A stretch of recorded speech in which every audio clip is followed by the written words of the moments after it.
1300 tonnes de pierre calcaire acheminées de Landely jusqu'à Tenderlo. Le chargement du Merrimack a commencé tôt ce matin, sous l'œil attentif de son capitaine. Il faut toujours être attentif, voir que la marchandise coule bien dans le bateau, voir que le poids est bien réparti dans tout le bateau, donc c'est important. D'ailleurs ici, je vais devoir vous laisser parce qu'on arrive à la fin du chargement et je ne peux pas dépasser mon enfoncement de 2,60 m. Je dois retourner à l'avant. 2,60 m, c'est le tirant d'eau maximum sur cette partie de la Sambre. Denis vérifie l'enfoncement de sa péniche au centimètre près avant de larguer les amarres, direction l'écluse de Monceau. Oui, bonjour le Merrimack. Il faut bien viser quand même, oui.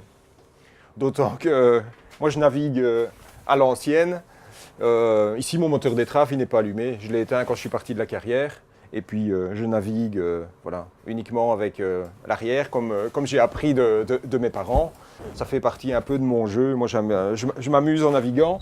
Bon, maintenant je vais à l'avant pour arriver à temps. Franchir une écluse, ça creuse aussi l'estomac. Rien de tel qu'un bon bol de soupe.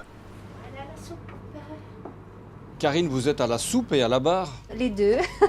Quand on vous dit qu'on est complémentaires, c'est pour la conduite, pour l'entretien du bateau aussi, puisqu'il faut nettoyer le bateau.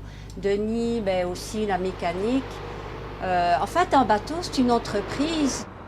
À Marchienne-au-Pont, le Merrimack croise le bateau Chapelle avec sa croix. Pour Denis, il est temps de lever les yeux au ciel. Le tirant d'air du bateau, c'est environ 5,20 m. Et le pont ne fait que 4,80 m environ. Si bien que toute la structure ici peut baisser et remonter, forcément, avec un vérin hydraulique. Et vous allez voir, on va passer en dessous du pont et ensuite je pourrai remonter à l'état normal. Timonerie sur vérin, électronique embarquée, 1500 tonnes de charge, l'équivalent de 50 camions. Le Merrimack est un bateau moderne. Et pourtant, il a plus de 100 ans. Un bateau peut avoir plusieurs vies, mais tous les 5 ans, le bateau il monte en cale sèche, il y a un contrôle technique qui est très strict, et donc l'âge du bateau a finalement peu d'importance, parce qu'un bateau construit en 1909 ou en 1920 ou en 1950, quel que soit son âge de construction, on peut lui changer quasiment toutes les parties. Le plus important, vous l'avez compris, c'est l'âge et surtout l'expérience du capitaine.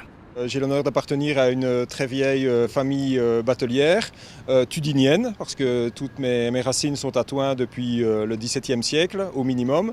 Et mes ancêtres se sont lancés dans la batellerie au moment de la canalisation de la Sambre, en 1830. Et je suis actuellement la 7e génération en droite ligne du côté paternel.